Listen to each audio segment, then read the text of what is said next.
Secunderabad railway station పరిసర ప్రాంతాల్లో Telangana auto driver transport ఐకాసా ఆధ్వర్యంలో వినూత్నంగా నిరసన తెలిపారు.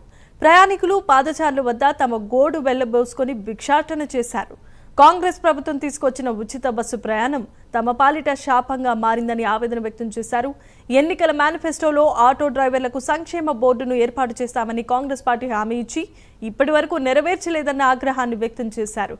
వెంటనే కాంగ్రెస్ ప్రభుత్వం తమ సమస్యలను పరిష్కరించాల్సిందిగా డిమాండ్ చేశారు. లేని పక్షంలో మహాధర్నా చేపడతామని ఆటో డ్రైవర్లు హెచ్చరించారు.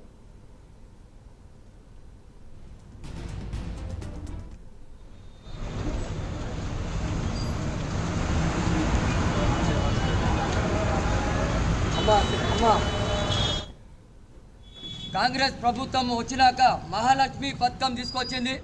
ఈ మహాలక్ష్మి పథకంలో సోనియామ్మ పుట్టినరోజు మహిళల గురించి బస్సులు ఫ్రీ చేశారు. ఈ మహిళలు అంటే మా అమ్మ, మా చెల్లె, మా ఇంటి మహిళలు కూర్చుంటారు. దానికి వ్యతిరేకం లేము మేము. కానీ ఆటో డ్రైవర్ల ఉపాధి ఇవాళ మొత్తం కొట్టుకోపోయింది. అంటే 8 లక్షల కుటుంబాలు ఇవాళ తెలంగాణలో రోడ్ల మీద వచ్చాయి. అంటే కాంగ్రెస్ ప్రభుత్వం వచ్చే ముందు మాకు ఒక హామీ ఇచ్చింది, మీకు సంక్షేమ బోర్డు చేస్తాము. సంక్షేమ బోర్డు ఎక్కడ దిక్కులేదు. ఇప్పటికి 12 నెలలు వస్తున్నది.